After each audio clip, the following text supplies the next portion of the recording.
Hello guys, welcome to Heri sarees. So എൻ്റെ wedding sari story എന്താണെന്ന് വെച്ചാൽ, എനിക്ക് ആക്ച്വലി കല്യാണം തീരുമാനമായപ്പോഴും എൻ്റെ മൈൻഡിൽ പണ്ട് തൊട്ട് എനിക്ക് ഇഷ്ടമുള്ളൊരു കളറാണ് ഈ ബേൺഡ് ഓറഞ്ച്. അത് ട്രെൻഡിങ് ആവുന്നതിന് മുന്നേ തന്നെ. അപ്പം എനിക്കിപ്പോൾ ആദ്യമേ ആ പ്ലാൻ ഉണ്ടായിരുന്നു. എൻ്റെ മൈൻഡിൽ ആദ്യമേ കുത്താമ്പള്ളി, അവിടെ ഏതെങ്കിലും ഒരു ഷോപ്പ് നോക്കാം, അത് തന്നെയായിരുന്നു എൻ്റെ മൈൻഡിൽ ഉണ്ടായിരുന്നത്. പിന്നീട് ഞാനും നമുക്ക് അടുത്ത് കുറച്ച് എവിടെയെങ്കിലും ഒന്ന് നോക്കാം, ഈ കളേഴ്സ് അവൈലബിൾ ആണോ എന്ന് നോക്കാം എന്നുള്ള രീതിയിൽ ഞാൻ തൃശ്ശൂർ കല്യാണിലും പുളിമൂടി സിൽക്സിലും പോയിട്ടുണ്ടായിരുന്നു. പക്ഷേ അവിടെ നിന്ന് എനിക്ക് കളേഴ്സിലുള്ള സാരീസ് കിട്ടിയിട്ടുണ്ടായിരുന്നില്ല. വേറെ ഒന്ന് രണ്ട് കളേഴ്സ് എനിക്ക് ഇഷ്ടപ്പെട്ടു, പക്ഷേ എൻ്റെ ഫോട്ടോസൊന്നും എൻ്റെ കയ്യിലില്ല. ബിക്കോസ് അവിടെ ഫോട്ടോസും വീഡിയോഗ്രാഫിയൊക്കെ അലൗഡ് ആയിരുന്നില്ല. സോ ആ ഫോട്ടോസൊന്നും എൻ്റെ കയ്യിലില്ല. അപ്പം അങ്ങനെ പിന്നെ ഞങ്ങൾ വീണ്ടും എന്നാൽ കുത്താമ്പള്ളിയിൽ തന്നെ പോയി എടുക്കുക എന്നുള്ളൊരു തീരുമാനമായി. എൻ്റെ ഫസ്റ്റ് എനിക്ക് ഒരു സാരി ഉണ്ടായിരുന്നുള്ളൂ ഞങ്ങളുടെ സിസ്റ്റം പ്രകാരം. അപ്പോൾ അത് എൻ്റെ വുഡ്ബിയുടെ സൈഡിൽ നിന്ന് എടുത്തതായിരുന്നു.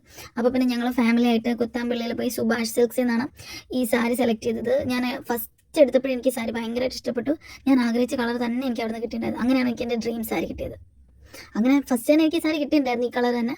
പിന്നെ എനിക്ക് ഇഷ്ടപ്പെട്ട വേറെ രണ്ട് കളർ ഓപ്ഷനോട് കണ്ടപ്പോൾ ജസ്റ്റ് ഒന്ന് ഉടുത്ത് നോക്കാൻ, ചേരുമോ എന്ന് അറിയാൻ വേണ്ടി മാത്രം ട്രൈ ചെയ്തു. ബട്ട് അവസാനം നമ്മൾ ഇത് തന്നെ ഫിക്സ് ചെയ്തു. That's how I got my dream wedding sari.